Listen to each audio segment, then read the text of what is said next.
All right. I think we are live now. I went ahead and started a few minutes early, like I normally do. You know, if I'm set up, then that's what we do. So, anyways, guys, this is my name is Dan. This is Neomustangs, my Foxbody Mustang channel. I'm trying to fix my camera here. All right. So welcome to the channel. If you're new to the channel, this is we do a live stream usually every week where you get to answer questions, or I get to answer questions and do some things for y'all.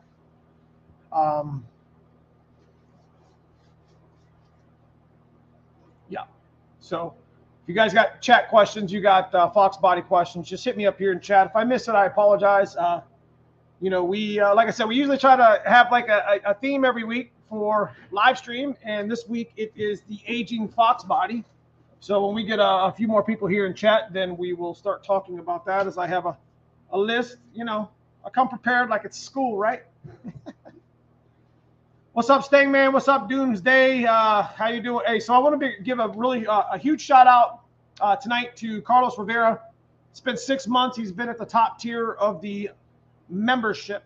So if you make sure you guys give him an applause, a thank you, or whatever. I do appreciate his motivation to help the channel. So without further ado, with that being said, there's a join button below. That's what he is. He is a chat member, or he is a club. Yeah, he's a channel member, and every little bit helps for the channel, man. I appreciate everybody who does and who is part of that. So, yeah. Tonight we're going to be talking about the aging Foxbody. I'm going to be taking questions for whatever guys you want, or whatever guys questions you want, whatever you guys want to talk about. What's up, Cousin Paul, my dude? Good to see you. Stang F. What's up, Stangman78? What's up, George F? Again, if I miss you guys' comment, dude, I apologize. I try to catch as much as I can. Toby Wilson, Superfly Garage, another couple channel members. If you guys are curious, Hanlon Motorsports, anybody in the green with the special emojis, is a channel member, and there are perks for it. So, anyways, wait for a couple more people to get in here, and then we'll. What's been good this week?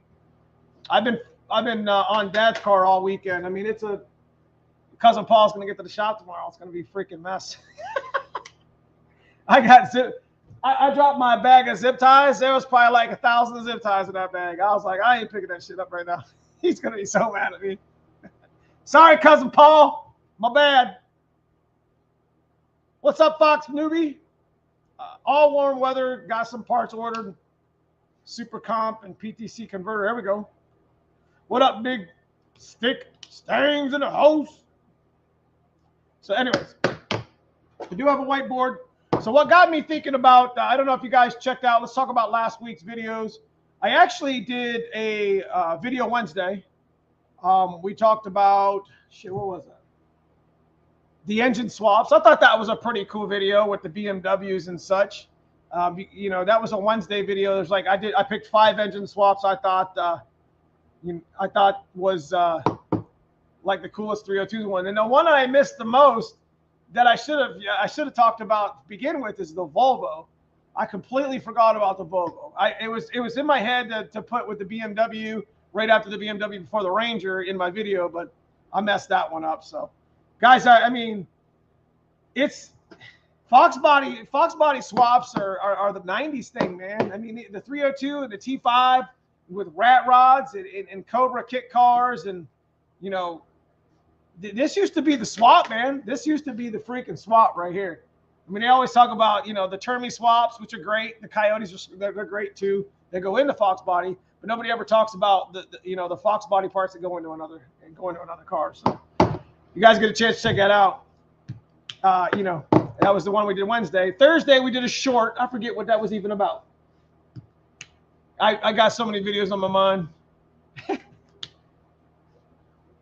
I actually have to go back and look. It's ridiculous. So we did we just did the straight pipe versus mufflers. That's it. That video was pretty cool.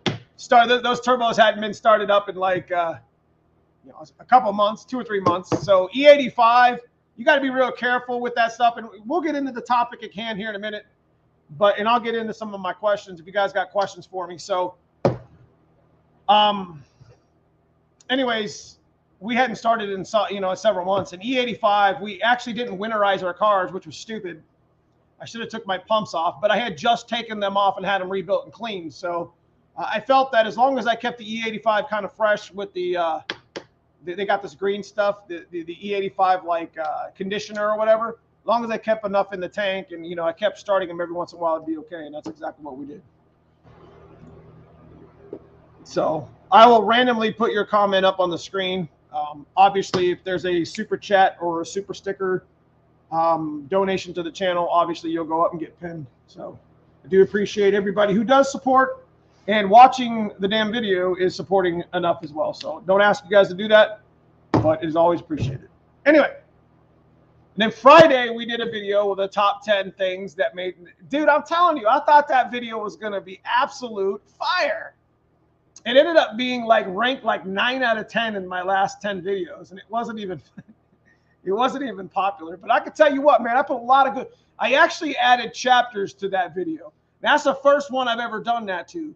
So when people want to go back and look at that video, they can just skip from one chapter to the other without actually having to scroll through the video. So TubeBuddy, it's a TubeBuddy extension thing that allows me to do that.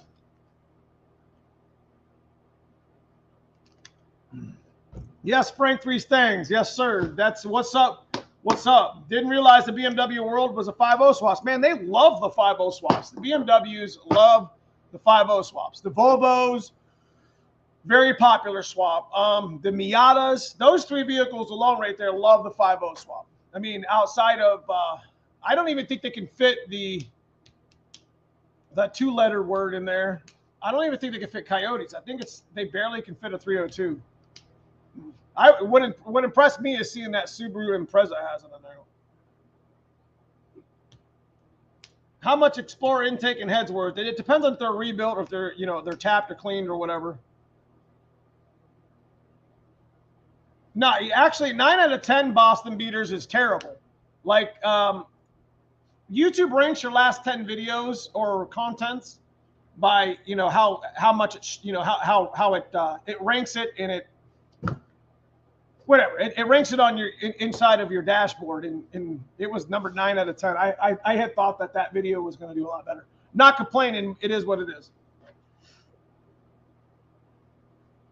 Anyways, it's a good informational video. It's a 17-minute video that says pretty much every little detail on Dad's car was hit, and if you look at that door, it's a little crooked. I would point that stuff out. So what's up, Brutal? Good to see you. Good to see you. MJP made it to the live stream. I appreciate all the great content. I appreciate you, man. I appreciate it. So let's get to the topic at hand. You guys see the thumbnail. So I got enough people in here to go ahead and start. Aging Fox bodies. We're going to be talking about things on the Fox body that's aged, and like maybe you should check it. Like this is particularly useful for people who have just bought a Fox body, who aren't super familiar with the Fox body's areas of concern.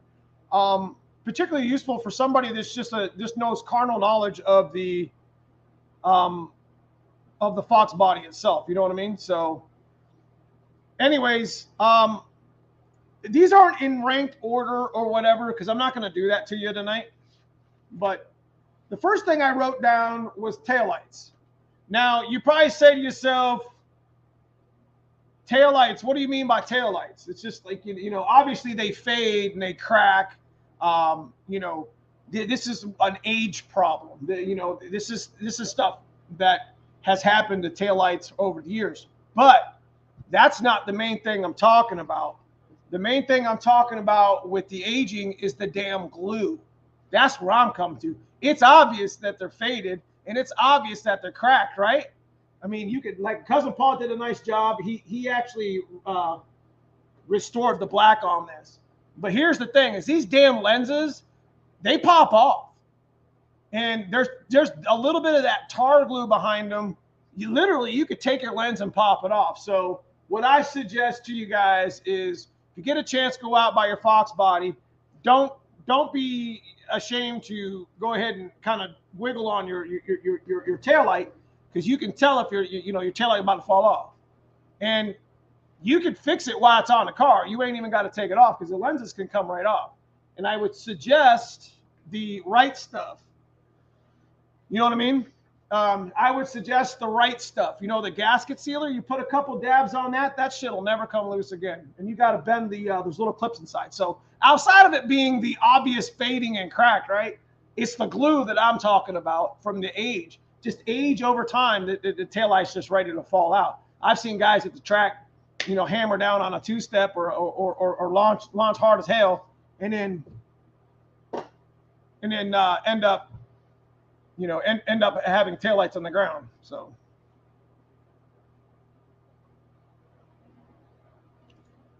that and the seals on the body. Yes, sir. Yes, sir. Carlos Rivera, man, I appreciate the super sticker, my dude. Always supporting the channel. I do appreciate you, man.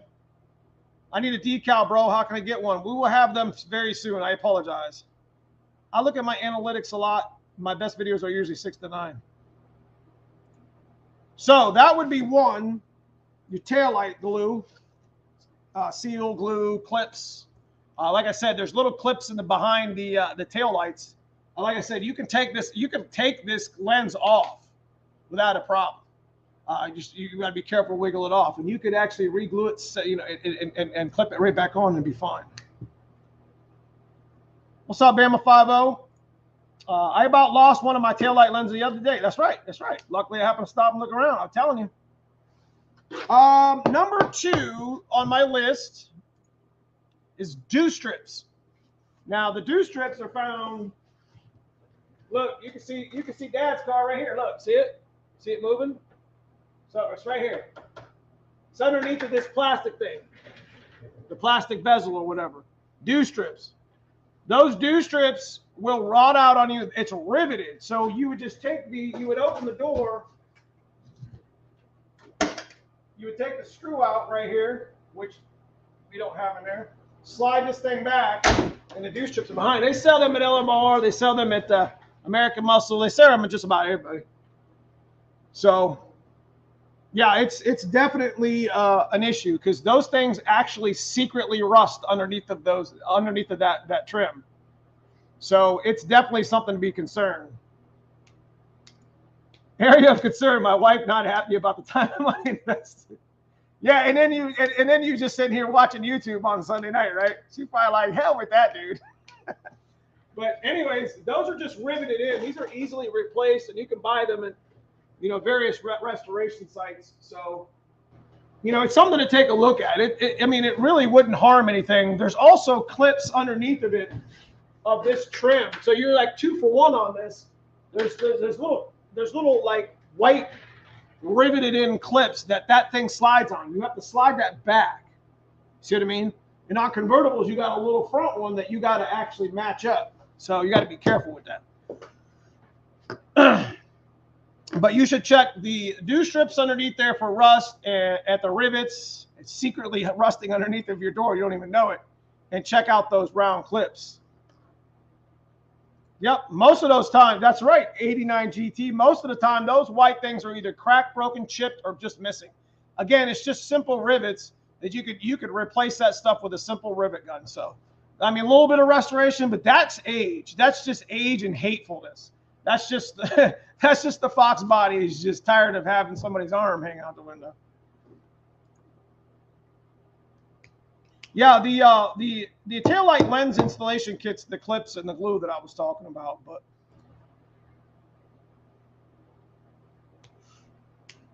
I just did dew strips this weekend from LMR, minimum trimming. There you go. There you go. So that tells you that they work. That's good. That tells you that you can go to LMR and get that done. So that's like a 2 for 1 deal. That's a big one, man. Like Dad's car, I've been so lazy, I ain't gonna lie. I'm lazy as hell. Dad's car's dew strip sitting over here freaking rotten next to the door. Man, what am I doing? I don't even have a screw in the one bezel. What am I doing, bro?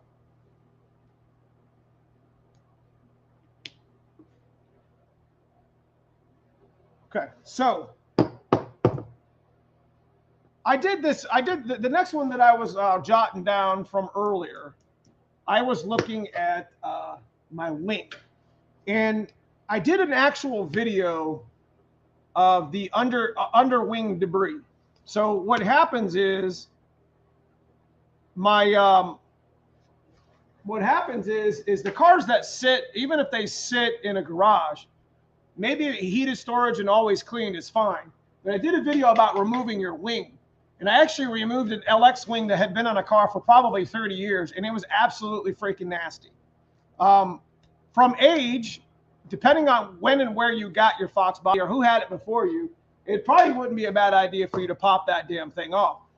Because not only does the long hatch panel in the hatch probably got a bunch of shit underneath of it, but it probably has, you know, taken the wing off. It's a 2-for-1 deal as well. It's not just a restoration and cleaning thing, but this is kind of a thing that, you know, this is very common that you pull a wing off and there's just, you know, there's just tree debris and sap and leaves and whatever else underneath there. It needs cleaned out. So definitely something, an area of concern, because what actually happens, and it's happened on my black car, is you get a bunch of shit underneath of this arm and then it starts to rot out your paint. You know what I mean? So.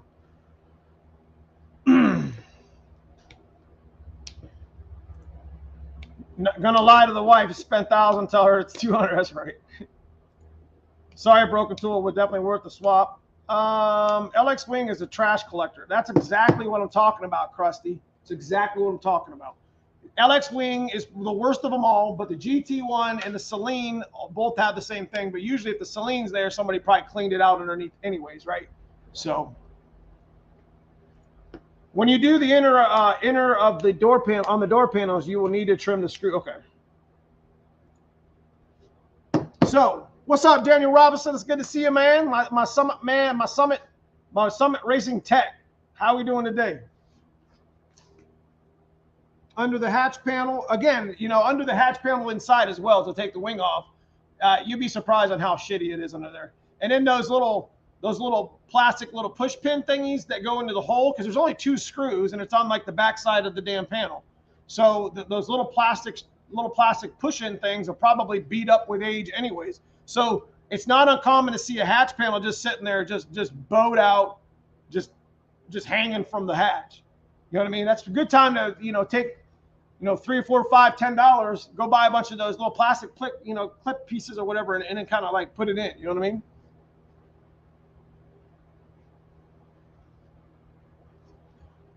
Next one is for my sunroof guys. I have a, you know, black car is a sunroof, the white car is not. So I missed your call, Nikia. You at work? I was wondering where my phone was. So anyways, the sunroof guys, we got it bad, bro. We got bad and it sucks. I just actually got a phone call from a guy this past week. He's like, bro, I need to buy a sunroof. And I'm like, you know, sunroofs are getting kind of hard to find, dude. I was like, but you know, you should probably replace the front clips on the one that I was showing him or whatever. And he's like, he laughed. He's like, that's exactly what my problem is. He's like, the yellow plastic pieces or whatever, and then the clips that go in, like the clips rotted out and the sunroof flew out. So that's huge. That's like not only a safety thing, but that's an age thing, because no matter where you're at, those clips not only come loose, but they rot out because they sit for the sunroof, the factory sunroof. There's little clips that sit in, and when it rains, it's going to get wet in there. There's nowhere inside of the little yellow sleeve that's plastic to drain. So that water going to sit in there until it actually evaporates. You know what I mean? So the sunroof guys, you know, because you could take the sunroof out, you know what I mean? The little front clips I'm talking about. Definitely want to be replacing those. At least take your sunroof out, because it's an easy latch. Actually, you don't have to take anything apart. You just take the latch, you push it in, and it just pulls out. You want to check that. So definitely a issue, because that's probably the reason why sunroofs get sold so often. It's because people be losing their sunroofs at 65 miles an hour driving home from work. You know, and little do they know that and I'm the same way, man. My black car, lazy. I'm just lazy. I got to replace the front clips. LMR sells the damn clips. Lazy. I'm going to lose my sunroof and I'm going to be like, man, I need to go watch my own live streams. But on top of the sunroof clips, the drain and the seals, the drains are guaranteed to be plugged. And now the sunroof drain down through here, and they actually drain into this quarter panel, okay? And then it comes out, you know what I mean? There's, you know, it runs out the quarter panel underneath. So whether GT or LX or whatever, your factory sunroof drains in the front and then it drains in the rear. Now these damn drains, which look like this, hell, I got one sitting right here.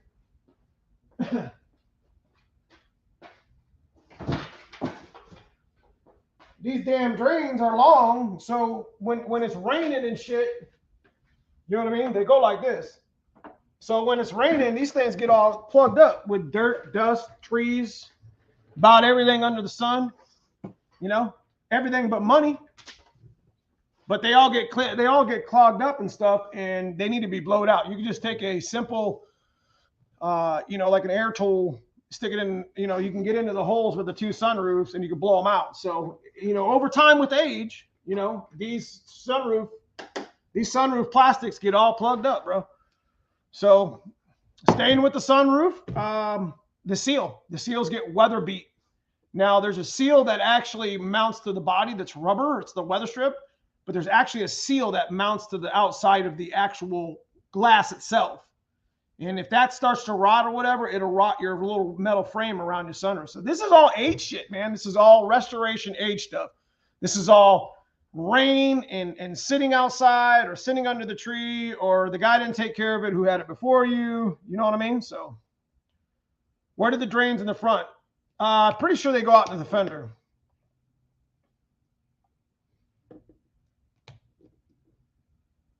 I was going to call my Fox the Floodstang, but I decided a Little Red Riding Hood. What's wrong with you? So it's, yeah, sunroof guys specifically, it's a freaking nightmare. I mean, the latch is okay, but it's those clips in the front, and you know, those what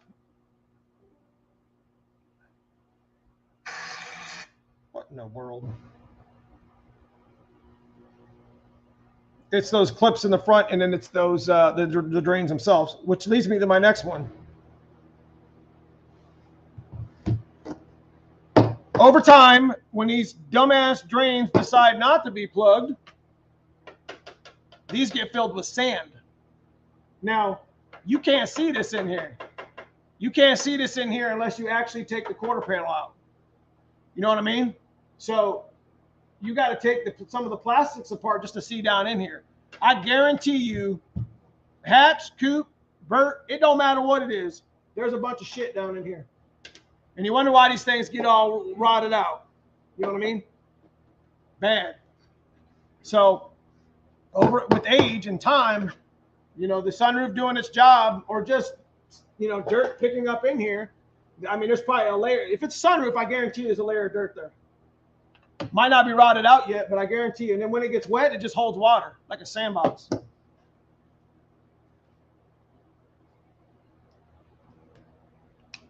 But yeah, those are sunroof guys are quieter. Roofs flex too much. That's right. They ain't made of nothing. They made of nothing.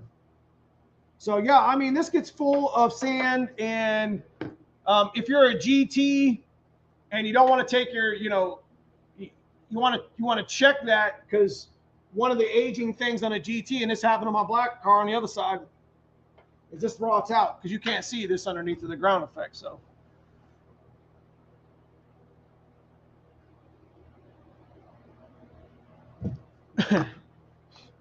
But y'all want me to invite Brutal to the channel? Let's do it. How do I do that? Copy.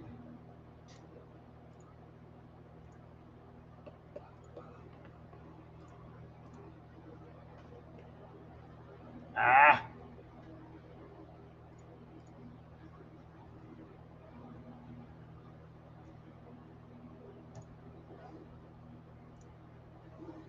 Sup, pimp? Sup, pimp? Who we got? Pimpovic, Pipovic. All right. What's up, Mustang guy? 6501. I know what you mean. I lived in the dirt roads. I got you. Especially guys that live in the dirt roads. Especially guys that live on the dirt roads. And just in dirt, in areas that have a lot of wind and dirt. So moving on past the sunroofs. Headlight. So the natural thing is headlight fade, right? Headlight fade, that's probably the most common of all Foxbody things. The headlight has faded, but we're not here to talk about what's obvious and in front of you. I'm here to tell you that behind the headlight is a bucket, and your headlight actually bolts to the bucket. It clips in, and there's little adjustment screws. You see what I'm saying? The headlight doesn't actually bolt to the bucket. Hold on. It's funny because I got all this shit sitting around me. These buckets break. See that? The headlight's only put in with that clip. You see that little rusty clip right there? Take a screwdriver and go pop, pop, pop, and then the headlight comes out. See what I mean? But these little buckets behind here get cracked and broken and come out of alignment. So then your headlights are all over the road. You ever pull your Foxbody up to the garage, about to put it in the garage, and you see your headlights are doing this shit? Broken bucket.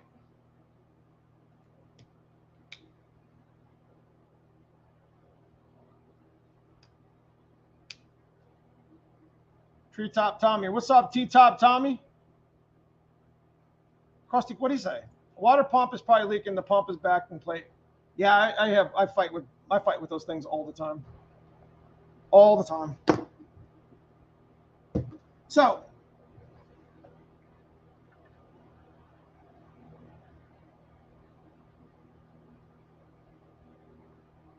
one second, boys.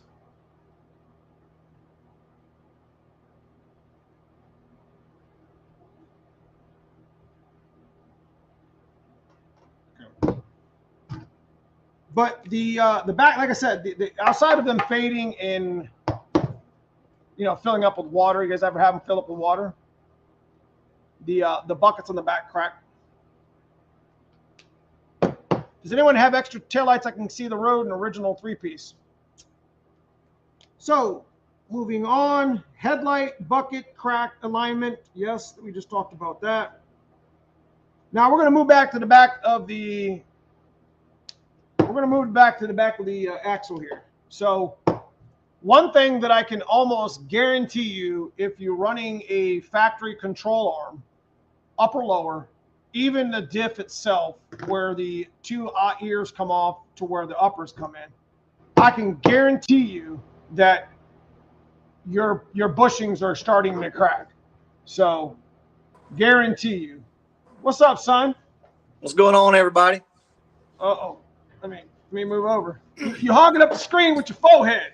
I'm just kidding. You hogging up the screen with all them muscles, bro. What muscles?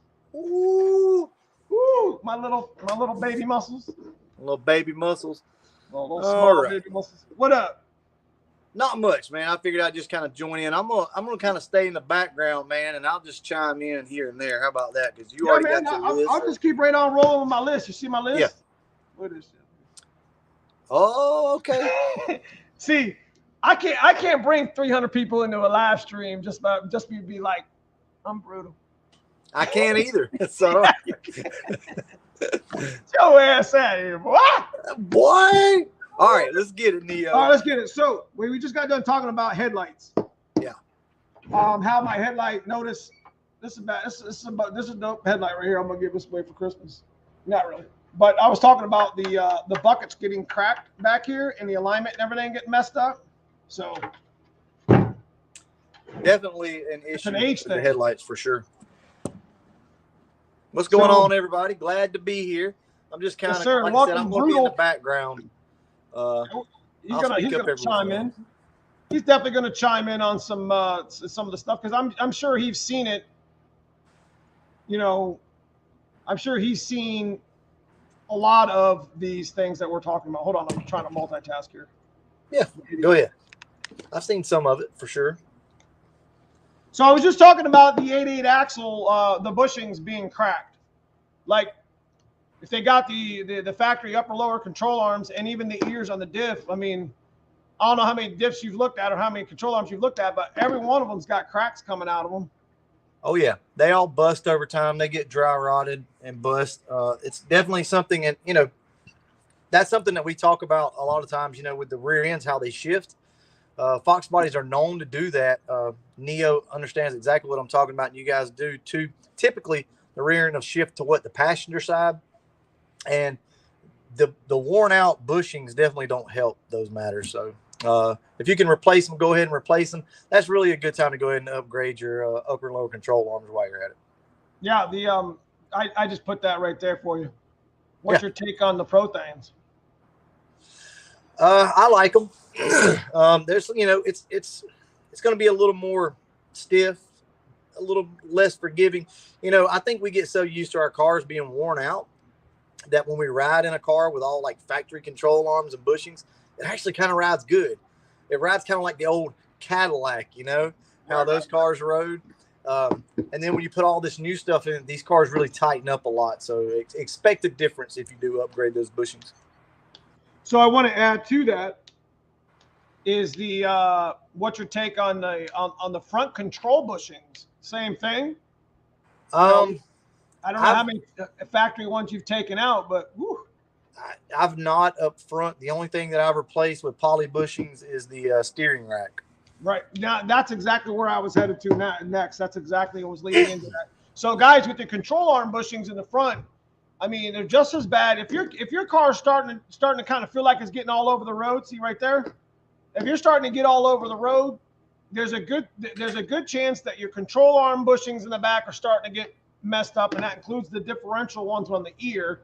And then your front control arm bushings are probably starting to go, which leads me into the rack. That's what that was, right? Yep, those were the rack bushings. And the rack will actually move when you try to turn the car. So your car will be like, you might not notice it at first, but like you might be used to it. But you tighten your car up with some polyurethane bushings and see what happens. Yeah, I think a lot of us just get used to it, Neo. Yeah, I mean, we're just used to that, the old swagger, bro. That's right. Hey, I'm looking for something right now, so I'm looking for that tool for the bushings. So y'all carry on. We just talked about the rack bushings. We just talked about the control arm bushings. You know, I mean, it's definitely something that's an age thing, guys. I don't care if your car's got 10 miles on it. I mean, I do, but most of them don't. And at this point, we'd probably already know. But say your car's got medium miles, it's the age thing. These bushings are just getting warped. You know what I mean? And just from being a bushing. So, getting them swapped out isn't a bad thing. Go ahead. Well, let's be honest for a second. I'll just ask you the question.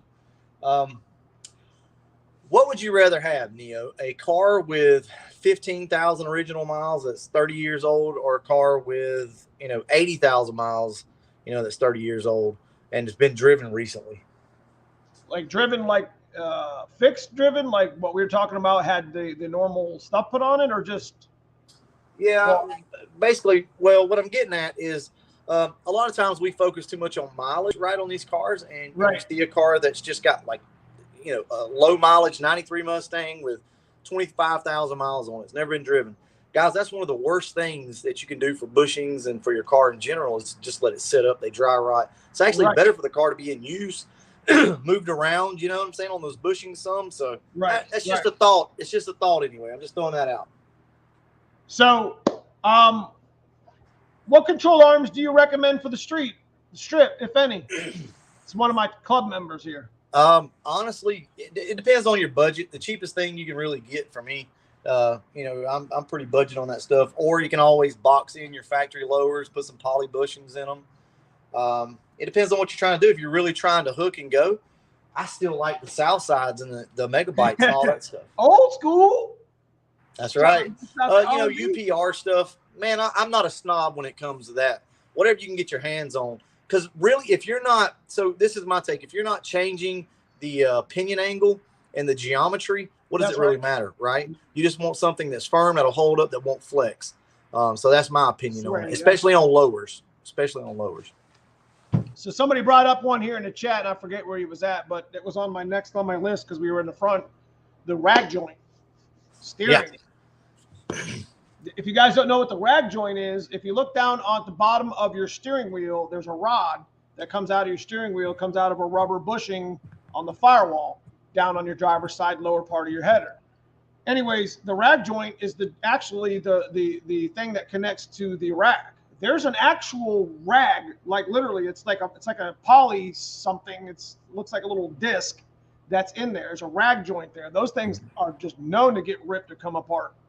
Well, that and they get oil soaked as well. Yes. They get oil on down there, and they'll get real soft and squishy.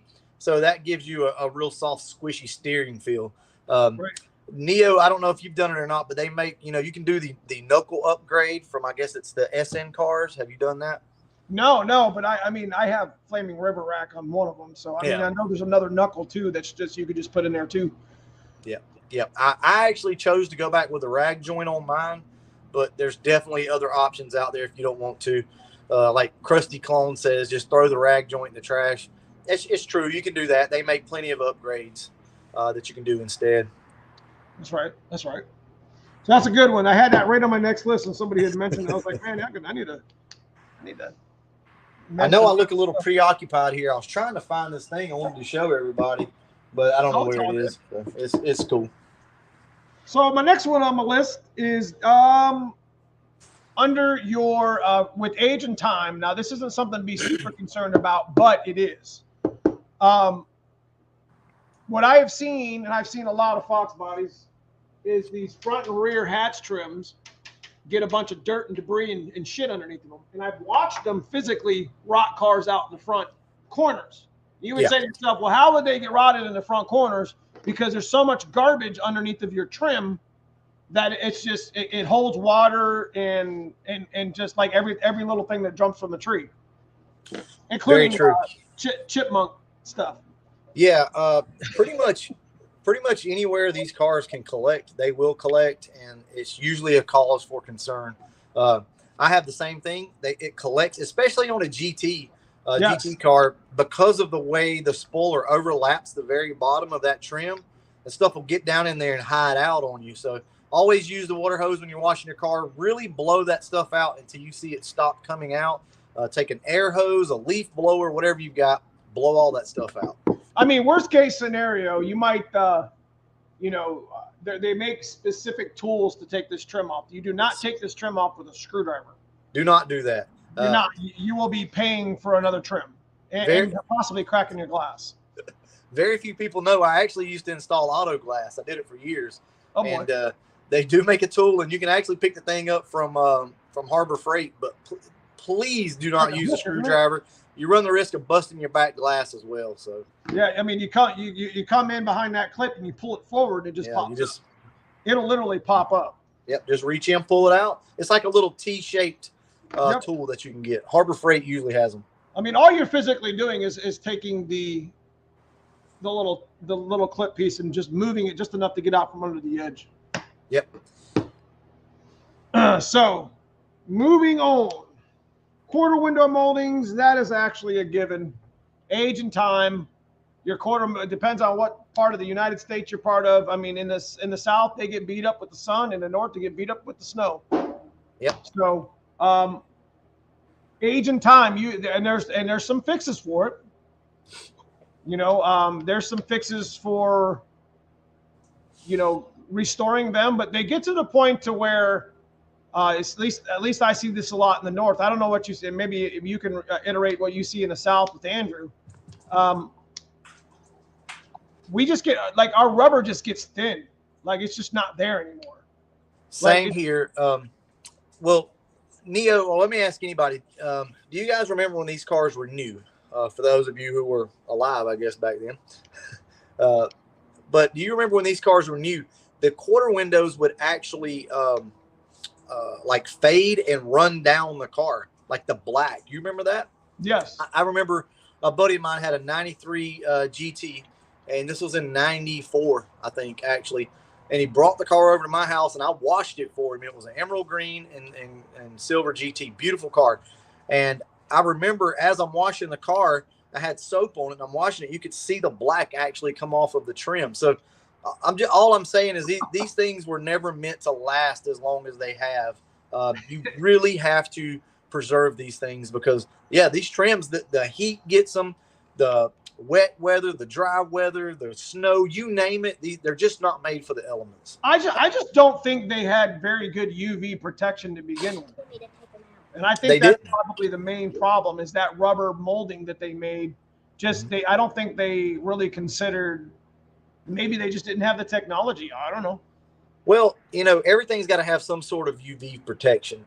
Even your headlights do. And I don't think a lot of people are aware of that. But your plastic headlights that you get aren't just a raw plastic. They actually have a coating on them.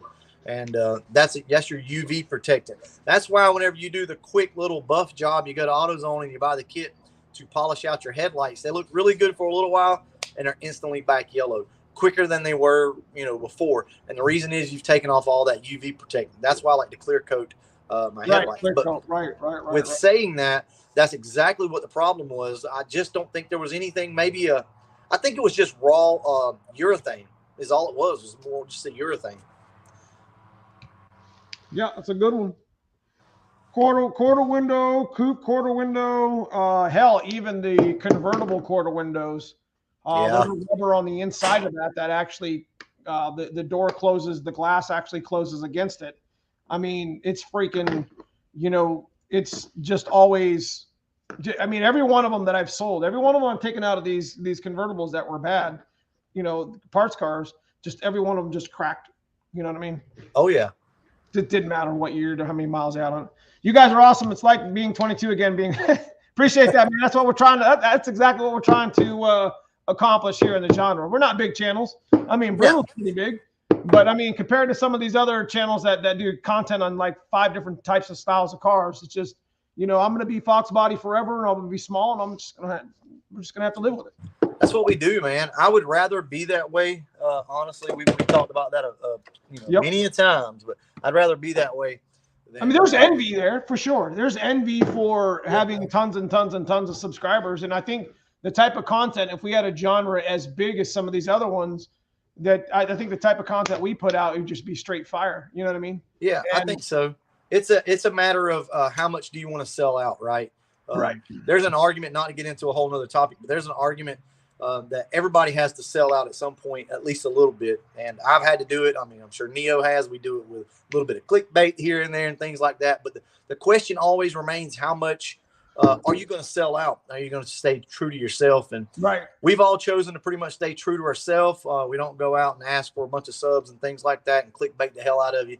But listen, this is what we love. This is what we do. We like the community. So that's what we're here for, guys. It's not all about the subs. Subs are nice. Views are nice, but it's not what it's all about. Donnie B in the house. Yeah, I want to give a shout out to Donnie B. Donnie B is a head manager over at Anderson Ford Motorsports, and I'm sure Nakia could agree with me that Anderson Ford Motorsports was all in the 90s, and they was the OG bros, and it was Anderson and Holcomb, man. Yeah, I can't believe you said that.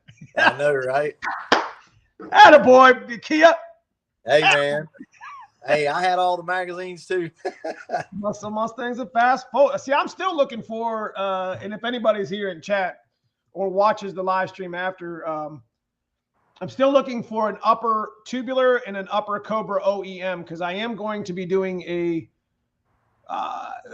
versus video where at the dyno where we could actually kind of like just switch. It's so easy on Dad's car to switch the upper. I'll just reuse the same lower because they all use the same lower. You know what I mean? I bet they're within 5 horsepower of each other. What do you think? I'm going to say Explorer puts down 6 more horsepower than the tubular and 3 more than the Cobra. Ooh, wow. Okay. I wouldn't have said that, but okay, yeah. That's interesting. You know something I don't know. I just know that Explorers make more power, sadly. The tubular ones... See, that's what I want to find out. They did that stupid, the magazine I'm talking about. They did that test, dude. They did it. And they did that where it had like 3 columns, and it's like the Explorer one had the max horsepower and torque, and it was like at different RPM levels. That's what I want to do, man. That seems like I do remember that article. Maybe I think I do anyway.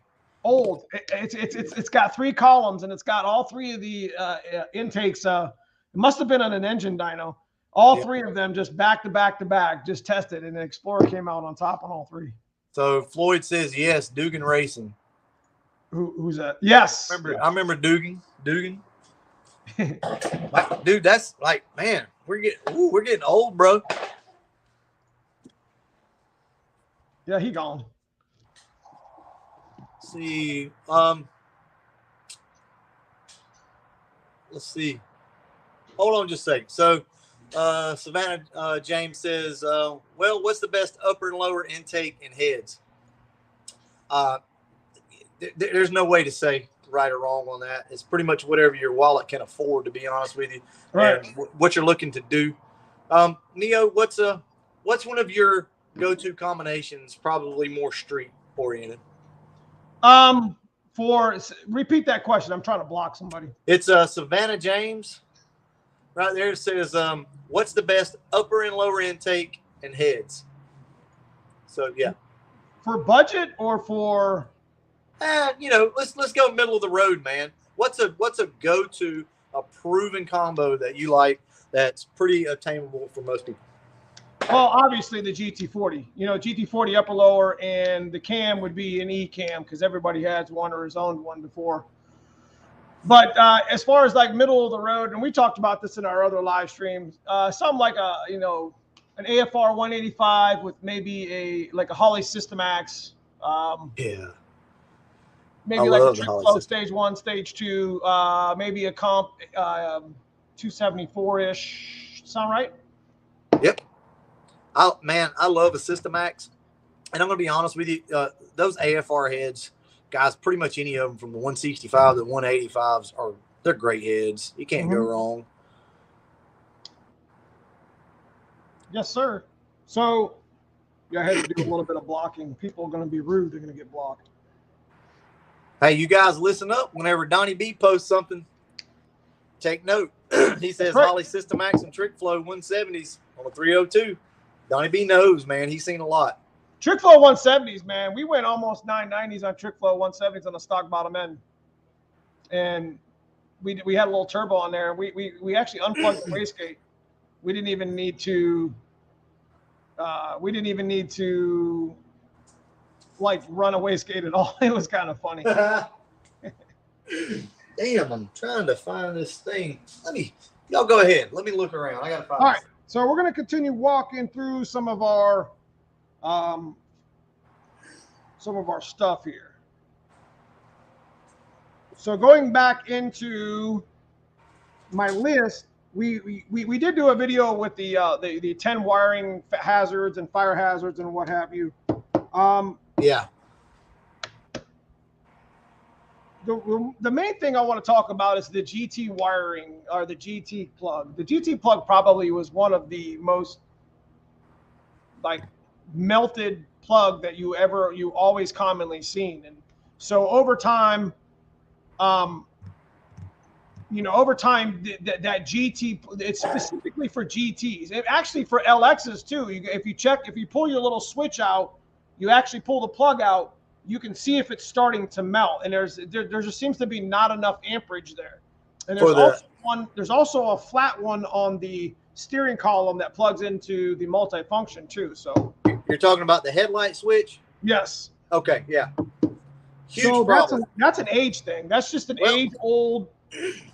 It is, Neo, but that was a problem almost from day one. I had a 93 GT in 96 that literally started smoking, and I had to snatch it out of the dash and unplug it in 96, bro.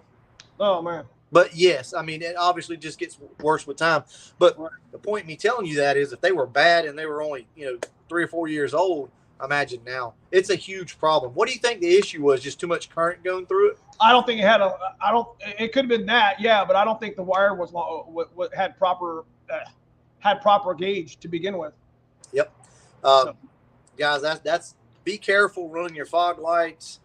And especially if you're going to be doing like the wiring mod, where you can always wire your fog lights on, even whenever your bright lights are on. Be very careful with that. That's a lot of current going through that little switch. Cool. All right, so next is going to be your over time factory Foxbody or modified. You always had issues with, and if you didn't check them, your rear axle seals and bearings. Now, these always happen pretty much right under your backing plate for your brakes or whatever, but almost positive that, you know, they're just like any other seal. Even with time, they dry rot, mileage or no mileage, they leak. You know what I mean? Yep. So definitely an age thing. You know what I mean? Oh, absolutely. Let's see here. There we go. Bingo. Good. There's your bearings. And then seals. Seals. They're pretty easy to replace if you're in your rear end. Here we go. If you're in your own rear end, go ahead. Go ahead and replace your seals and things. You can pick these up. LMR has them. Yeah, I mean, usually good, but at least, well, the thing is, if you're going to replace the seal, you might as well replace the bearing. I mean, you're right there, but they can be kind of tricky to get out. Neo, do you have a trick to get those things out? What, the bearing themselves? Yep. I just use the slide hammer. You can use a slide hammer. Boop. Pops right out. Well, I just take my fingers and pull it out like Hulk. Yeah. So, I think I showed this in the video before, but if you have the rear end out of your car and you want to, take a couple of these jack handles, put them together, and push them through the axle. Hell yeah. Pop them out. So, you know, I actually got a persuader bar that's really long. I never thought about just getting one out and sliding the other through. Yeah. It works pretty good, but that thing's going to shoot out. You better not have another car on the other side of it, because when that bearing comes out, right. it's coming. This is one that you may not have seen, but this is actually happening on my black car right now. The proportioning valve is weeping. Now, yeah, I don't have one of those. Well, I still got the factory proportioning valve on my black GT, but there's this little rubber whatever plug, nipple, whatever you want to call it. There we go. That's on the proportioning valve. And what happens is when that one starts to go bad, and it gets too hot on the proportioning valve, which is near a header anyways, it just starts weeping. You see it's getting wet. So, and you notice over time that you wonder why your brake fluid is getting low. You know what I mean? Gotcha. Yeah. So I've actually never had that one, so I can't elaborate on that one. But yeah, just keep an eye on your proportioning valve and keep an eye on that little rubber, the little rubber plug or whatever. So, moving on, calipers locking up. That's a famous thing that happens over time with age, even with cars with low miles because they ain't been used. And you'll know it's locking up because the rotor will be hot. You'll smell brakes. That's same for the rear when your master cylinder starts going bad, or when your wheel cylinders start to go bad. You know what I mean? Oh, yeah, wheel cylinders. Oh, man, that's a dying art. Always replacing all that stuff. Always leaking. I mean, it doesn't matter if your car's got 20,000 miles on it. Again, some of these rubber things that we're talking about, these seals and these, the wheel cylinders and these bushings and stuff. This is an age thing. You know, that's exactly what we're here to talk about. Yep, absolutely. And the drums are they're kind of sneaky because a lot of times they won't drip. They'll hold so much fluid inside of that drum that a lot of times it won't drip out as quickly as say like a disc brake setup will. So when you get time, you got your car up on jack stands, or you're just thinking about it, look down there and see if the drum assembly down there is wet, and that's a good sign that your you just said it, wheel cylinders are bad. Right. I got one that's good for everybody. Oh. Underneath the ground effects, underneath of the rear bumper, there's little braces, and they're made with shit sheet metal.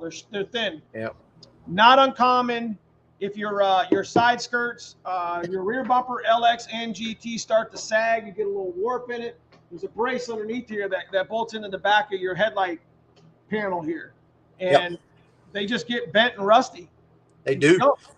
Well, that and the rivets. They had a real soft rivet that they used to put those things up in there. I'm going to tell you guys what I did.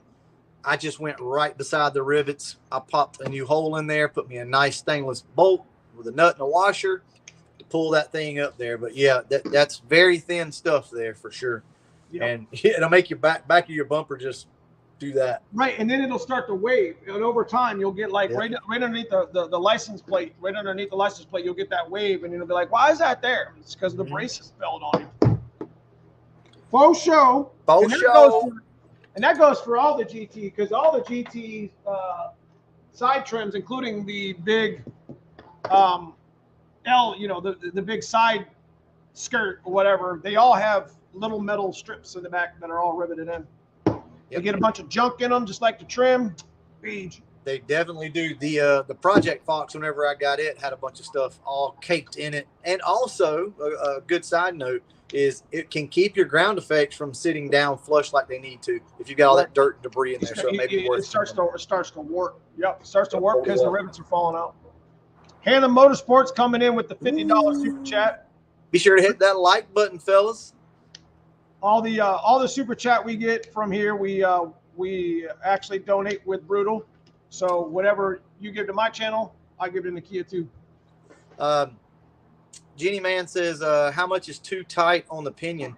What is it, like 35 inch-pounds? Is that right? Mm-hmm. Mm-hmm. Sounds about right. Yeah, I can't do your research on that, or either somebody that knows for sure 100%.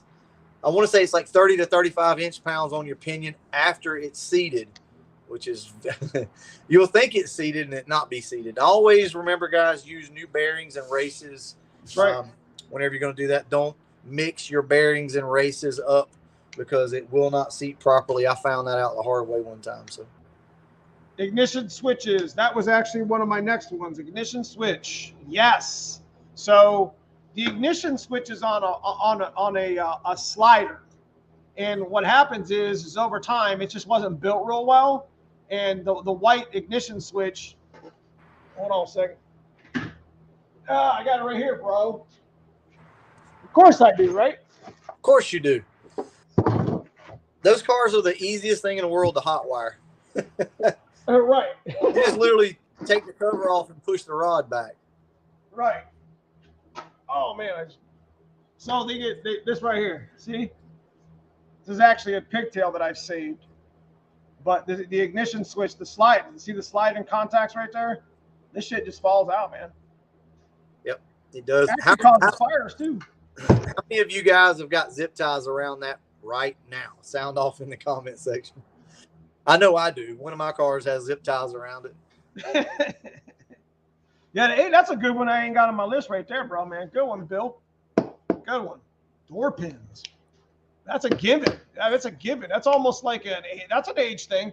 Here's the thing is that when you start getting into this is one way you can tell a car's got lower mileage or that's got, you just take the door, and if you could take the door and just let it go and it just goes click, then it's perfect.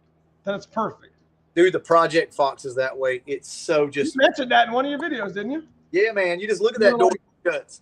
You gotta go up to the Calypso and be like, ah. Yeah, my dad's car is like that. My dad's car's like, did you just close it? No. Yeah. Oh, it looks like it's open. Oh yeah. So. And you got to be careful on those door pins, guys. Jesus, man, get some help if you're going to do that. Just. Oh, they're hateful. It can be, it's going to be bad. Take the door off the car. Honestly, it's the best. Well, I say that. Everybody's going to do it differently, but I regret not taking the door off my car to change the hinges, the pins out. I ended up messing up my fender. Or at least take your fender off. How about that? Let's go that far. At least get your fender out of the way. Unless you know what you're doing and you're a seasoned vet, because you can mess some stuff up. Right. Hinges. Yep, hinges. Convertible guys. What's going on, Alec? Hey, buddy. Who? Treetop Tom says his 6-year-old boy Alex says hi, guys. What's up, Treetop Tom? It's good to see you. I thought he was a club member. Wait, that's T-Top Tom. Yeah. T-Top Thomas. Yeah. We got a lot of people in our genre that have kind of similar names. Hey, Bill just mentioned something, said put a jack under it. I want to give you guys a tip, and I promise you it absolutely works. Right here. Right here. This thing right here from Harbor Freight is the best like door dolly you can get, period. Your door will sit right, it'll sit right under your door, and you can hit the button. It'll actually pick your door up and down for you. Trust me, guys, it is a lifesaver, and it's padded. So, well, what's up, War Admiral? If you guys don't know who War Admiral is, he's got a pretty strong Instagram following. He's probably got one of the prettiest coupes I've ever seen, and it's custom. So War Admiral is also a club member here at my channel, but he is absolutely right. The delamination of the rear defrost glass. Absolutely. It starts getting all these little spots in them or whatever, colored spots or whatever. If it's not been scraped off already with somebody with a razor blade changing tint. What'd you say? I said, if it's not been scraped away at this point by somebody getting window tint jobs and stuff done. You know, I don't know how many rear hatch glasses I clean up and restore that I've actually have to take this red. I mean, literally the cheap tint is like, it turns red over the years. You know what I mean? Yeah. And it's just disgusting. It does. I would use an engine hoist on the door. It weighs 300 pounds. You can use an engine hoist. I've actually seen people do that, but trust me, you get one of those little seats right there, guys. Try it out. If you don't believe me, I promise you it works. That little seat that you had. What is it? It's just a little seat from. I couldn't freaking say it. I was like, yeah, that thing works great to go under your doors whenever you're doing that. So for vert, what we got for some convertible people? I mean, I was gonna say your latches start to get worn out at the hooks. They start to get loose. They do. And they start to oxidize, and the paint starts to pop off of that pot metal up there. The front thing. I'm not really a convertible guy. I've only ever owned one convertible Foxbody.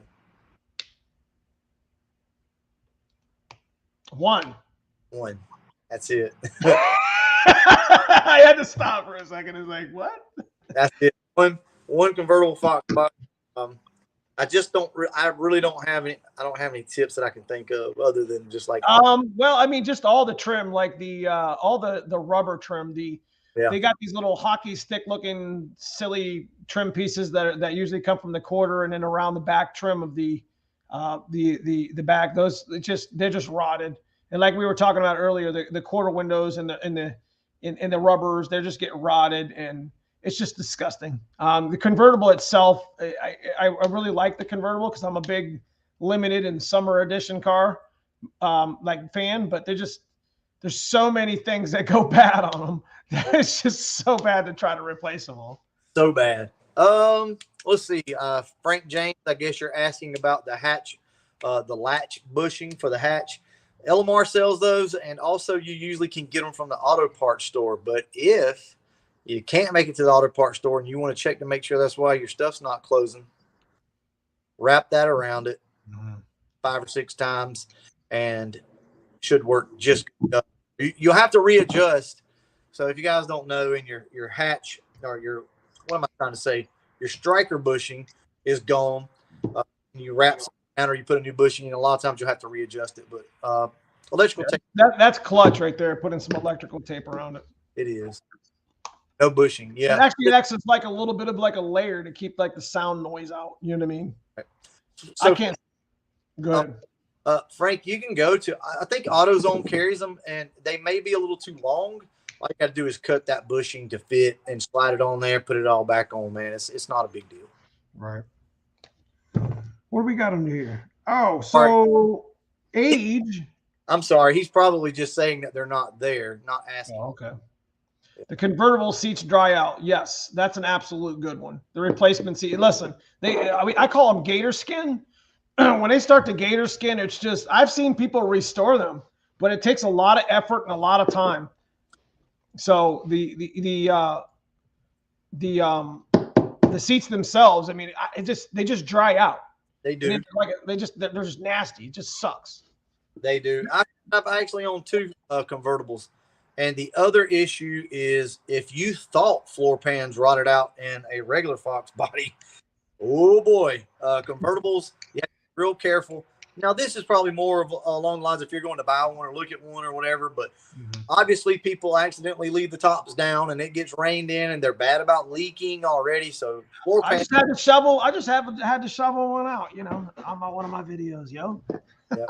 Yep. So, yeah, I mean, under the carpet getting wet, sign of age. I mean, I think Foxcast just had the video where he just peeled back the two-tones carpet. It was just disgusting. Yep. It's just, you know, they don't really make a really good. I mean, LMR makes a decent one, but you know, they don't really make a really good quality OE, like to the point. You know what I mean? Like these are Primo carpet. You know, you're gonna pay $400 or $500 for it, but I mean, it's absolutely perfect. You know what I mean? Yep. That's actually a niche. That could be a niche business for anybody. I mean, it's probably difficult to make, but I mean, it could be. I'm sure. Don't forget the video. Okay, so under rear bumper brace rotted. We already talked about that. Hood hinges, rubber boot. Hood hinges. Car come up, hood hinges, the rubber boot that sits on the cowl. Always, if you were to actually take your actual hinges off, because we've taken enough of them off in the past, every one of them are rusted behind. Every one of them are rusted behind because the water comes down, gets into that dew strip or water strip protectant, whatever, runs off right into the hinges and runs down the bottom itself. But it's got this rubber around the hinge that sits in a cut boot. You know what I mean? Behind that, around the cowl, is always rusty. Or it just has a bunch of shit in it. You know what I mean? It does. And are you guys, like, is most everybody aware that you can adjust your hood from there as well? From where the hinges actually mount, where he's talking about the cups. Bring it up. Yeah, you can actually bring your hood up right there. Just something that I don't know if a lot of people know about or not. Oh yeah, this is a good one, Sean. This is a good one. Driver side seat stud broken. Yes, man. That goes with that. We could talk about that with seat lean. Gangsta lean, baby. So, like, this is what happens for you guys that are new to the Foxbody channel, or new to the Foxbodies themselves, or haven't been in it very long. You can probably notice that your driver's seat and pretty much every one of them have some sort of like little lean to it. We call that the gangster lean. So if you ever actually took one of the seats apart, you would actually see how thin the sheet metal is on these frames, and they can be reinforced and welded up which way you want. But over time, and this is an age thing, you know, these seats are going to fail. They're going to lean like that. It's going to break the seat rails underneath for the most part, and then it's going to eventually pull on pretty much the driver's side seat stud, and it's going to pull the sheet metal right out. Yep, and the frames as well. Yep. Mention that the frames the frames that's pretty easy. Get somebody take it to a muffler shop, right? So they can weld that back up, fix it for you. But when it starts to rip the body out, it becomes a little more complicated. I think LMR makes a repair kit for that. That's pretty easy. Yes, sir. Carlos Rivera, man, I appreciate you stopping. I appreciate you supporting the channel tonight, man. I appreciate you being part of the club member for 6 months, man. Appreciate it, guys. So, moving on. The fuel tank underneath of that sketchy little plastic. Hidden rot. Just, if you take your tank down, at least here in Ohio or Northeast area, whatever, northern, whatever, it's not uncommon that we pull a tank out and it's rusty. Just rusty at the seams, rusty on the top, and there's junk and stuff all over the top of it. And there's a little plastic protector that kind of, you know, protects it from the street and everything, but like it kind of hides it. You know what I mean? Yeah, it can definitely do that. We don't really have that problem down here very much at all. So I very rarely see it, but I know you guys do up there. Yeah, I mean, I don't think I have, but, you know, a handful of really good tanks here, you know, at my shop, let alone of the just hundreds that I've had my fingers on. So they're just, you know, and that goes for the tank filler tube as well, and the seal. You know, like Krusty Clone just said, it's just, you know, that it's just not a common thing. And it's kind of nice because we have a collaboration and friendship, and you're in the dead South and I'm in the pretty much the dead North, and we can like compare notes. You know what I mean? It is quite different for us. Leaves and humidity and moisture is what gets us more than anything. I know you guys have to deal with the leaves as well up there, but for us, not leaves, as bad as you. We have a lot of oak trees, and oak trees are those little small leaves, and they just get everywhere. Which, at some point, I know you're going to cover my favorite topic. Go ahead with it. Well, do you have the cowl on the list? The front cowl? I just talked about the hood hinges with the cowl, but go ahead. Go. You talking about all the shit inside? Not the really. the secret chipmunk storage. Yeah, not so much an age thing, but I mean it is. Any car with age, you definitely want to look under there because, crap. What's the section called? What's it called? Right up there where the cowl actually meets the body. It's actually got a particular name, I think. Right here behind your fender, there's a little area right here. The A-pillar? Yeah, I guess so. It's just a little extended down here. But anyway, where your cowl drains at will rot that particular spot out right in there. But yes, that's just pretty common. Any of these older cars, I guess that would be that. Yeah. So, God, cowl. I've seen so much stuff inside of a cowl. It's ridiculous. It's crazy, and there's really you have to be careful too on how you clean it out, because if you stick a water hose up in there on the passenger side and just go to town, you're going to get water all in your car. So you got to be careful of that, or run the chance of getting water in your car. Well, you have that deadener too inside of the fender factory. It sits behind the spat. That's all. You know, you're just going to get that all soaked, and then it's going to rot itself out. Yeah, it's just a pain, guys. If you can, reach your arm up in there. If you got a small child, hold them up and just. No.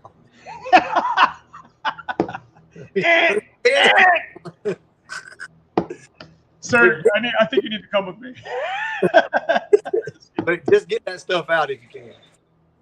All right, I only got a couple more left. Look, Neo will never be able to clean his out. His arms are too big, you know? He can't get his arms in there. My arms are too short. Let's get that. That's too short. Yeah, a coat hanger works pretty good too. A vacuum cleaner, stick a vacuum in. Stick a hole vacuum. Yeah. Just make sure it's not clogged anymore. Killing me, son. It's like sticking tell you one of your kids to get that stuff out. Here, go get that. Go get them leaves. You just hold them by their legs, man. Them chipmunks be like this. I mean, that's exactly. Uh-oh. I bet you, hey, we'll get him back. I bet you his phone probably died. He didn't even plug it in. Oh, there he is. Boy, what'd you do, boy? I hit the wrong button. See, I got your phone. You got your phone plugged in? Do what? You got your phone plugged in? No, yes. it's about to die, so I won't be on here much longer. But I can't see the chat if I'm looking at you. So if I want to see the chat, then I can't see you. And there's a leave button right beside the chat button. So I hit Neo would throw a football and hit himself in the head. That's messed up. Like Charlie Brown trying to kick the ball. Ain't nothing wrong with a good roasting. As always. I love the Alvin yes comment. That's you know, I actually did that a couple of times, and I'm like, what the hell am I doing? That's not my thing. It's like saying, welcome back to the channel. I know he's in the chat somewhere. I know you hide. He's in there hiding, bro. He's taking notes. He's like, all right, I got you. You're not going to Tennessee, bro. No. Welcome back to the channel. So my last couple I got here is I got ECU caps. We talked about that in some of our videos. You talked about that in tuning and stuff like that. That's an age thing. The capacitors just start to leak, especially the 16 volt, 64 microfarad and the 10 volt, whatever. They start to get bad. Knows what that is, bro. Your bad computer stuff. Man, you leave me alone, man. You leave me alone right now. Get him, make us. Come on, bro. Hey. Come on. Hey, no. Where's he? Did he just come in here? Who? Oh, somebody said Foxcast, LOL. They just know who you're talking about, bro. Oh. He does it well. He does. He does. He does it well. Okay, so door motors and switches. Ooh, those are.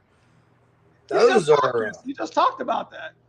We did. I just did a video on that. Yes, you did. Door motors and switches. Switches. If they start going slow, they start making noises. Sign of age and use. I'll say this, and this is something that I have seen repeatedly, and I know you guys can vouch for it. So you think you're doing a good thing, and you go replace your run channel molding, aka my nemesis. You replace your run channel molding, and now all of a sudden your windows won't go all the way up. Chances are it's time for new window motors. Those windows should go up. They might struggle a little bit until everything gets seated, but those windows should go up. If you don't believe me, put some new window motors in and you'll find out. I think a lot of times we have too much faith in our old factory motors, right? As long as it goes up and down, it's fine. It's just old, that's what they're supposed to do. Yeah, we're just lazy changing it. Put a new window motor in it and see how much faster it goes up and down. Trust me, it makes a difference. 2D channel. It's crazy. So that's chat wants to jump in. It's been an hour and 15 minutes. If chat wants to jump in and talk about some things that I might be missing, but these Foxbodies are getting to the age to where we've talked about a lot of the stuff that you need to be keeping an eye out on, especially if you're new to Foxbodies. And some of this isn't new to some guys here in the channel, probably most of us for that matter. But there's some hidden stuff that I mentioned that you guys probably like, oh shit, I should probably look at that. So that's what this is all about, man. Yeah, absolutely. Krusty Clone says freaking lock actuators. Yeah. Yes, the lock actuators are almost guaranteed to have failed by now. And the bad thing is you gotta cut the rivet out just to replace the little white bracket behind it. Okay, so my question is, your window motors work fine, but your window rocks back and forth. That's a door rod problem. Yeah, the little bushings that go around the door rods. There's little padded bushings that hold the glass. That's a wear thing. If you look inside of if you take your door apart, there's like little pads. You can actually adjust them. Yep. That's a good one, man. Dude, that's a good video. That is. And man, get to it, bro. And all that stuff matters, I mean, as far as like how nice your car is. And I mean, if you can get your windows to go up and down like they're supposed to, and your doors to shut good, and your door locks to work right, man, it makes all the difference in the world in the experience in the car. That's actually what that's exactly what that's what we shoot for, my man, James. Yep. And all the monetization we get from super chats and super stickers, and again, as club members, there's a little join button on Brutal's channel and a little join button on my channel. All that stuff goes into, helping you guys make your Foxbody better by helping ours make ours better with the channel. So everything stays in the channels. I guess what I'm trying to say, Yep. And we give back to the community. I mean, Brutal be giving back thousands, bro. This guy. I don't know about all that, but we do give away some. You give away some. You give away like $250 gift certificates. And I'm over here like #win.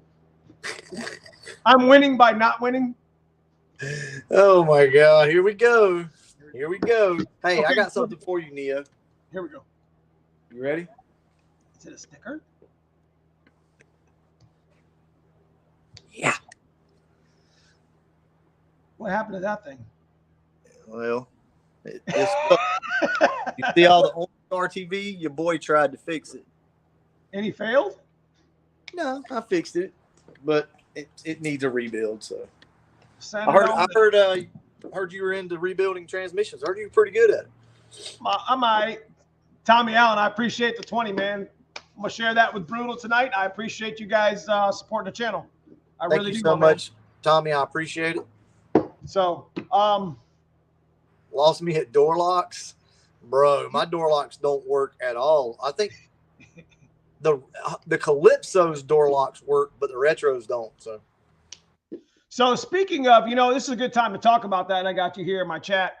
I don't know if Smitty Bad's here in the chat, but we did have an issue with this transmission. If you guys know, Brutal about 6 months ago gave away a transmission rebuild. And the one caveat that for the transmission rebuild was to have something that was actually sort of rebuildable. And what we didn't foresee, at least I didn't foresee, is the fact that, a handful of the gears, and it's not Matt's fault, but, he brought his T5 to us and it was in really poor condition. And he and I are going to work out some stuff, and we are going to figure out what we're going to do with that rebuild. So I wanted to give an update on that. That has still been in the works, and I've been with Hanlon in conversation about. So his parts are sitting right there, like the rebuild stuff that was donated by Hanlon. So I don't touch that stuff. So yep, we may end up. I'm going to talk to Smitty, and I think he bought a TKX. He said, which is a good move because he has a 347 turbo car. Excellent move. So I just wanted to update you on that. I don't know if you've. Yeah. Cool. I'll get it taken care of. Wiper linkage. War Admiral says so. I've had an issue with those things coming off sometimes, and they are aggravating. Once they start popping off, they really just want to come off all the time. Mm-hmm. But that's the only real issue that I've seen with them. What about you, Neo? You run across any issue with the wiper linkage? I've actually not had any wiper linkage problems. You talking about the trans arm and the motor itself? Yeah. I had an issue where the rod kept popping off the motor, and it's the little clip was worn out.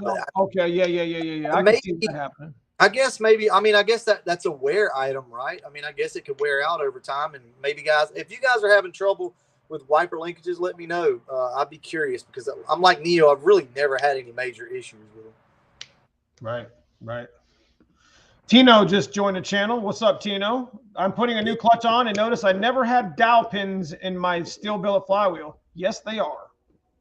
Hanlon says that they make billet forks for T45s. That's pretty cool. Oh yeah. So let's talk about Hanlon. So Hanlon Motorsports is a sponsor of my channel. Been doing business with them a number of years, and they also are a sponsor of Foxcast Media, I think, at this time. I think it's safe to say that. And does some stuff with old B over here, too. So shout out to Hanlon Motorsports. If you guys are curious, Hanlon Motorsports is in St. Peters, Pennsylvania. I think that's it. They're an elite trim distributor, and I felt I needed to mention they also gave the $50 super chat from earlier today. So I do appreciate the continued effort, my man Andrew. And again, my code is still active. My deal with TKX is over with Hanlon. We're going to square up, and I'm going to end up owning that straight up. But the Free Swag Neo and the deal, I think, is still active, and he can probably reiterate on that, whatever. Yep. Are you planning on going live here after me? Probably not. I'll probably do something maybe tomorrow night or something like that. Tuesday was a killer day. That seemed like it was hot. Tuesday. Nobody was doing anything but you. Yeah, Tuesday was awesome. So I don't know. I may do Monday or Tuesday, something like that. I'll be off for 3 days. So you know what? Woo! We about to put the T5 in the 65 though, bro. It's gonna be. Woo. Now wait. You talking about the one you just pointed out? Yeah. It ain't broken? Yeah. I don't understand. Amy Hester in the house. How do I pin? When you're broke, you got to do what you got to do. I can pin her. I starred her. How do I? What's that do? What? What does starring somebody mean? What is this? What is this crap? Give Brutal some YouTube live. No, you crazy, man. Brutal brings crowds. Everybody like Nakia. Hey, so Run River 5.0 just said something, and I never ever heard of this before, except for on my 65. So firewall flex and cracking at clutch. Ooh, yeah. The sheet metal that comes through the hole there. Yes, and as they get older, they start to rust and they get really thin. If that's an issue, if the car's already rusty, yeah, man. But they do make braces for that as well. So firewall braces. But I've never seen it on a Foxbody, but my 65 will absolutely flex whenever you press the clutch in. As soon as you press the clutch in, the whole sheet metal moves. Yep. So that's pretty cool, man. Thanks for bringing that up. It's definitely something to pay attention to. Wow, flamed by your wife. I know, right? Man, I can't win, man. Shut up, man. You living the dream, brother. Live the dream with right? me. Live the dream with me. Throw that 4-speed my way, Mustang guy. I wish I could, man, but we're gonna hold on to it. We like to hold on to parts around here. Wife just kicked him in the nuts. Tell me about it, man. That's fine. He knows what's up, though. I ordered my TKX and yoke from Handling arriving Wednesday. I knew he was holding out on me. He's like, "Oh, you only sold this many," and I'm like, "That's kind of a lot, but when we really sold this many, get out of here, son." Andrew, hey, Handling, when are we gonna do something else, man? We need to do something. Woo, call him out right now. What you got? Right now. What are we gonna do, bro? Let me get that stick shift. Let me get that stick shift event right there. I don't know there's anything I need right now. I know what you need. What? A new wife?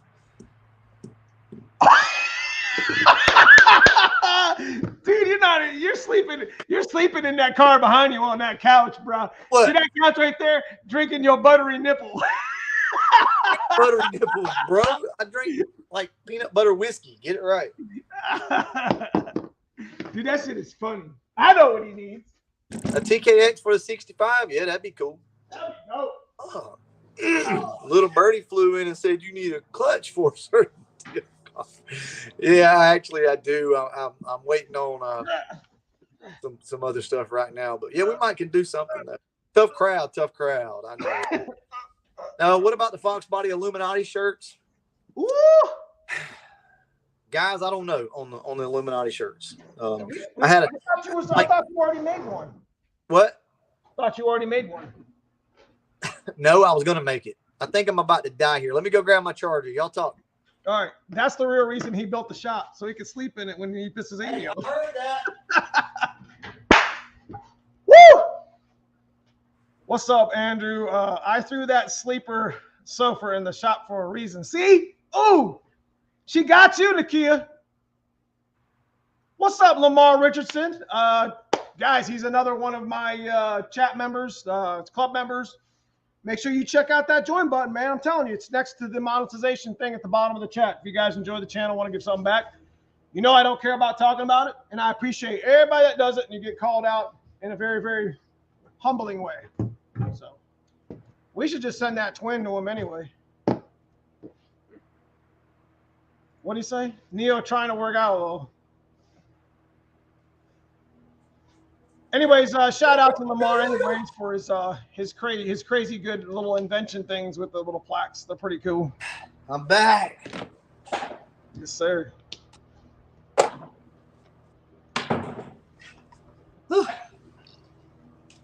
too old and fat to be running, Neo. What you running for? You running from Amy? And them chipmunks on the tree throwing some rocks at you. She being mean, bro. Let's see. Guys, check out Lamar's work. He just made Foxcast Media and Dover's Mustang. Yeah, it looks dope. I've seen that. I've seen that on Instagram. Let's see. Yeah. I should just go ahead and get on the couch. I should just do the rest of this video from the couch. What's the fix for the power steering pump noise? Add more fluid. Add motor coat to it. Woo, put some motor coat in your power steering pump. Make sure it has enough fluid in it. And Type F does work really good. Automatic transmission fluid Type F will help. Motor coat's been the best thing. And if that doesn't work, tell them what to do, Neo. Get a new one. There you go. Get a new one. Save your reservoirs. Save your pulleys because they don't come with them. Yep. What's up, guys? What's up, GSF? Good to see you. Handling again. Thank you for the transmission package. Again, that's another one that I'm getting screwed out of. Where's my codes at? Bruh. What? I didn't get a transmission package. I'm like, I don't understand. What do we got to do to get a transmission? This is better than advertising on a website, bro. Just right here on live stream, right? I know. These guys just don't know. Look, hey, I do want to say this. So Andrew over at Handling Motorsports, man, guys, he works his butt off. I promise you, he does. He works his butt off. He's everywhere. He's in my live, and Neo's live. Great guy. Always representing. Always representing, man. And if you think these guys don't know some Foxbody stuff, oh, you wrong. Because his daddy is a bad dude. Yes, sir. He's a bad dude. Bob probably in here somewhere. He just doesn't know how to chat. He's probably just watching. Yeah. He don't care. He's just watching. Banging Bob, baby. What do you say? I'm gonna end being what? I'm gonna end being Oprah soon. What does that mean? Oprah here says, "Oh, he's gonna end being Oprah here says." Like you gonna stop all that? I'm gonna go ahead and skip what you just said, bro. You get a TKX, you get a TKX, you get a TKX, and you get a TKX. It's Christmas around here. Everybody gets TKX. Everybody get TKXs. I just want a T5, bro. Can I swap you a TKX for a T5? You guys should have a yearly party to say Foxcast Place and have us all come down. I don't think that we do that actually. Let me tell you what.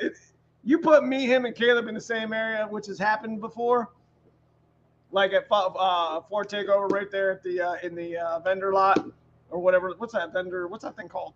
Where they have all the vendors? Where you were parked? Midway. Midway, yeah. Stuff gets sketched, bro. We start driving cars through there. It does, man. When Neo starts, when he drinks a little too much coffee, oh, it's on, bro. No, man, what was that about a Pro Chamber?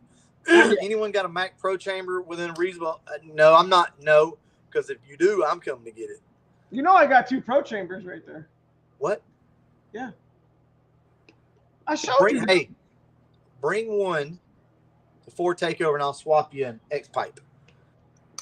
Bring one. Oh wait, you talking about you talking about the H? Okay, I got the Pro Chamber mufflers, the Max. The Pro Dumps.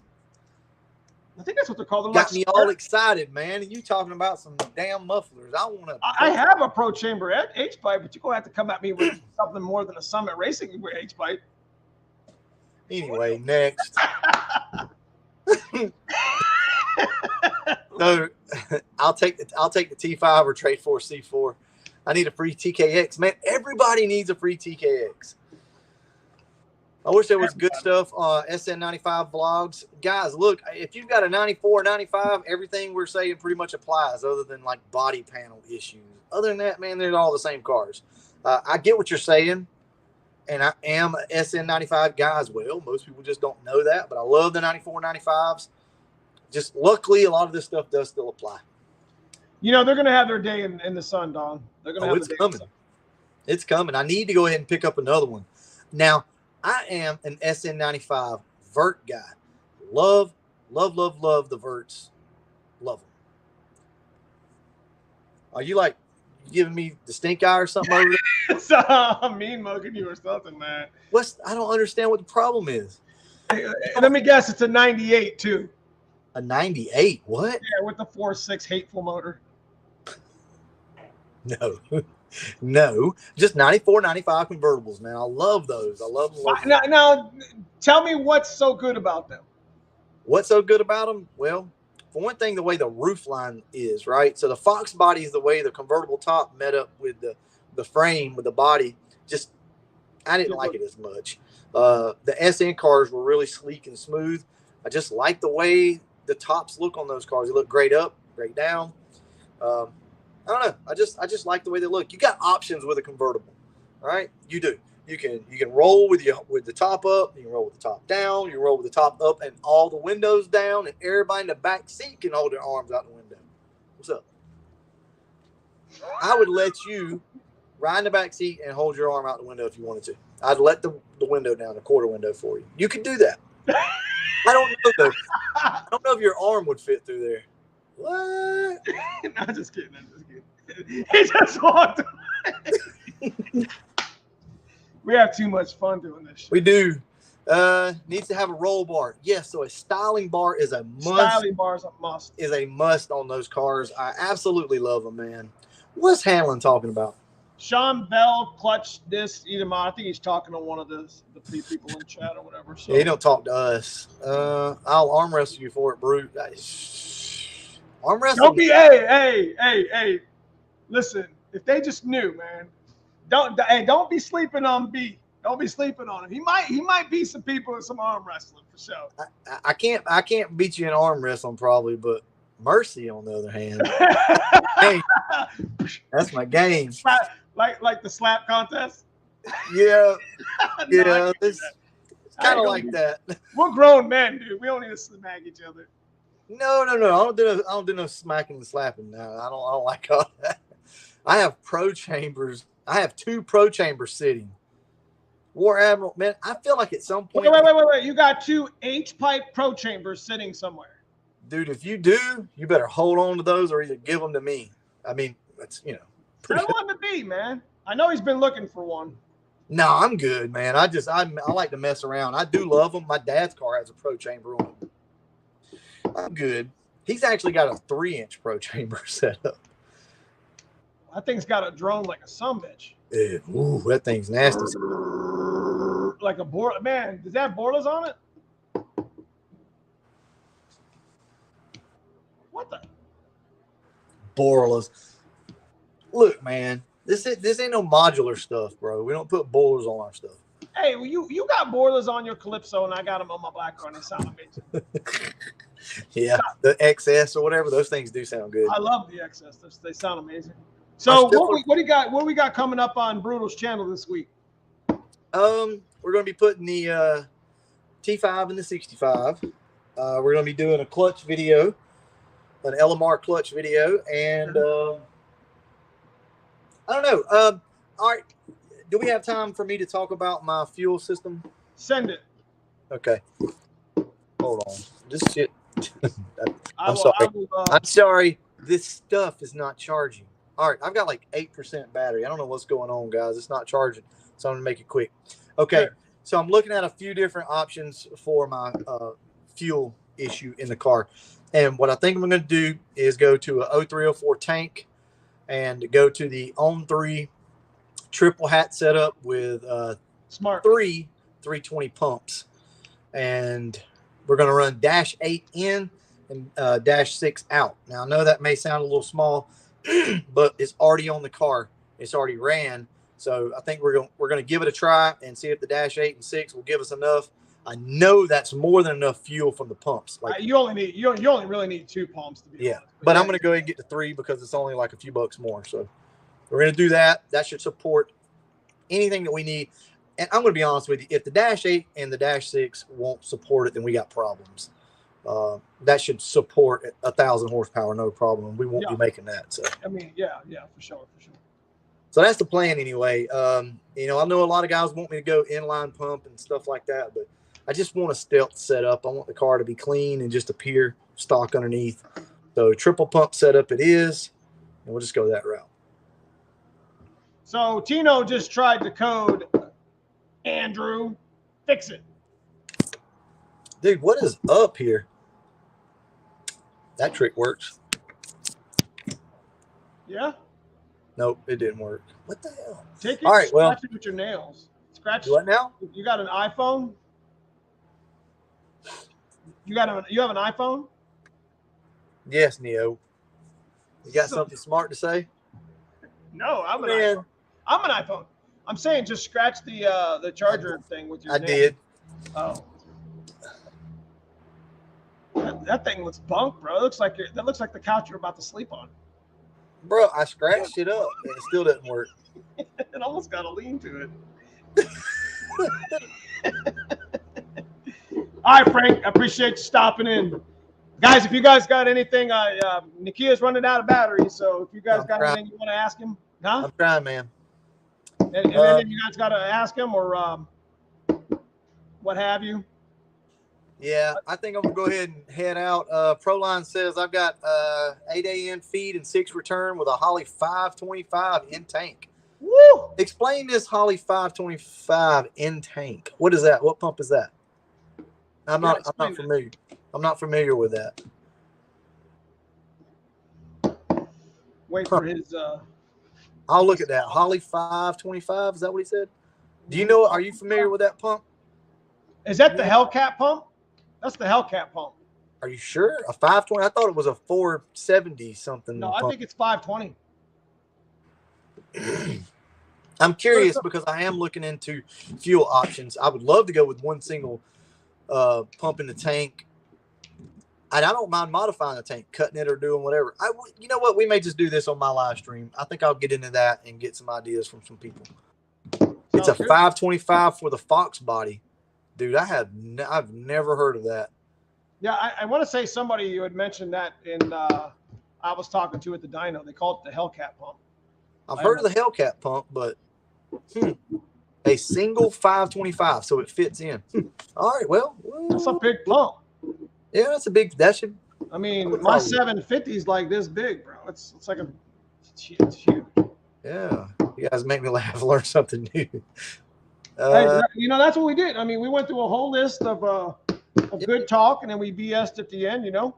That's right. Proline says that it has a hanger just like the 340 Aeromotive. Okay, all right, I'll check that out, man. The new ones are the 500s. They run more efficient than the 480s. You just got to make sure that you wire that shit, because you start getting.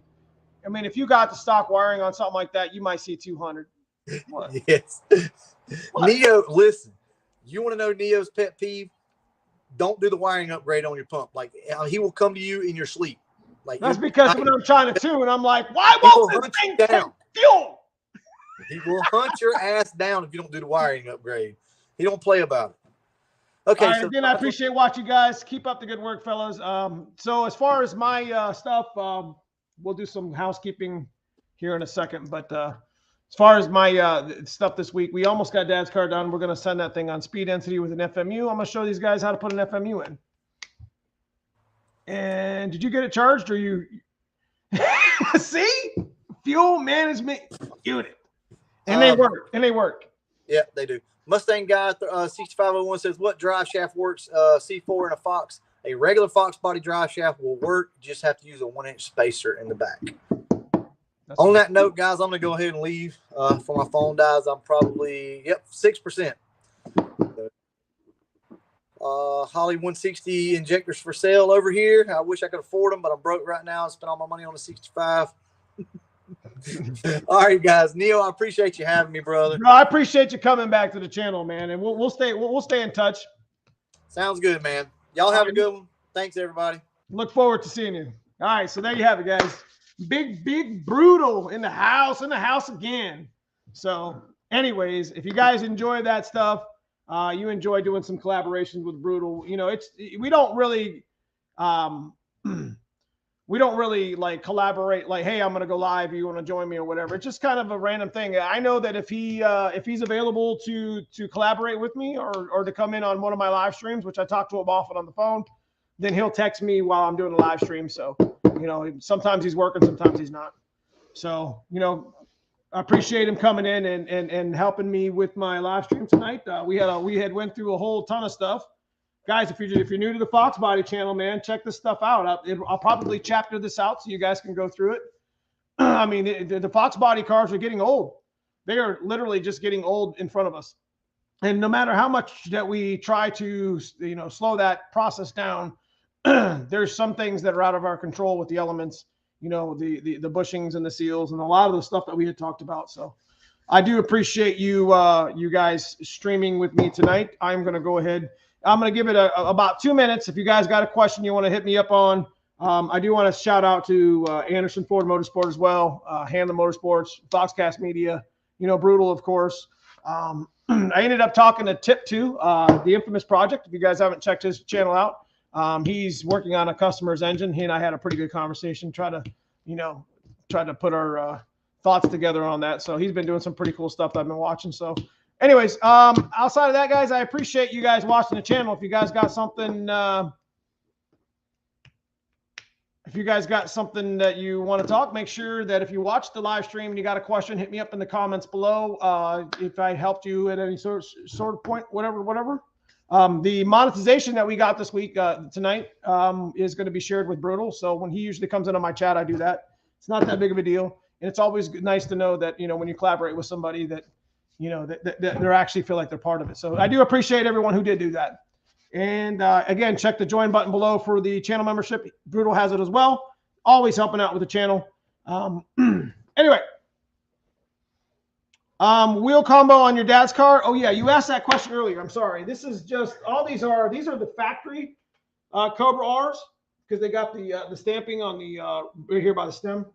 So we put about a 1/2-inch spacer on the back, and we rolled the fenders. So, and speaking of which, let me go ahead and give you guys a quick update. I spent all weekend working on Dad's car. We're pretty much at the point to where I am doing the last exit pipe of the intercooler and fabricating it and installing the FMU, which won't take long at all. And we will be firing Dad's car up on speed density 19-pound injectors. So if you watch the live stream, comment below on how much horsepower you think Dad's car will make on 19-pound injectors, because you'd be surprised. Okay, so Neil, where's them brakes video? Have you ever got the SNS kit? Actually, SNS was on back order for a little while. They actually, I just have a hard time spending $175 on it, but that's going to be when I get the black car back here in the shop. When I'm done with the blue car here and get it put back in the other garage, I'm gonna bring the black car back in here, and I got a surprise for you guys for the car, and that's gonna be one thing that we do. Email. What's that? I'm doing AFR 220s. Nice. Somebody said something about an email. Great stream, real information, man. I appreciate you. I do appreciate Brutal for coming in and rocking it out. Rock Diesel. I live right outside of Akron, man. I would love to bring my 86 up your way and do some Fox talk. Hey, no problem, dude. I'm going to be out at Thompson and or Cunley Motorsports probably all year. Mustang guy, I'll see you soon. GSF, I'll email you tomorrow with a question. Okay. Again, if you guys want to contact me, it's Neomustangs at Hotmail. You can get straight merch straight through there. Same vinyl shirts that I sell and the hats that I wear. So I'm not website savvy enough to actually get all the drop down menus fixed.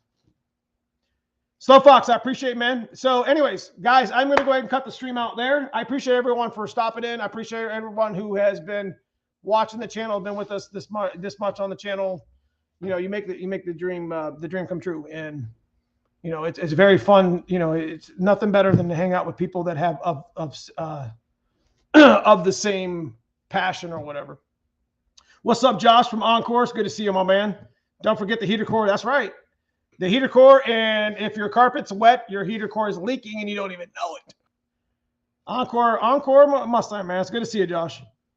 So outside of guys, I appreciate you guys watching the channel, and I will see you this week with update on Dad's car and possibly dyno video of Dad's car. I don't know. We're going to have some funny stuff going on this week. I got a couple other little small videos. So anyways, I will see you soon. Have a good night. Thank you, brothers and sisters.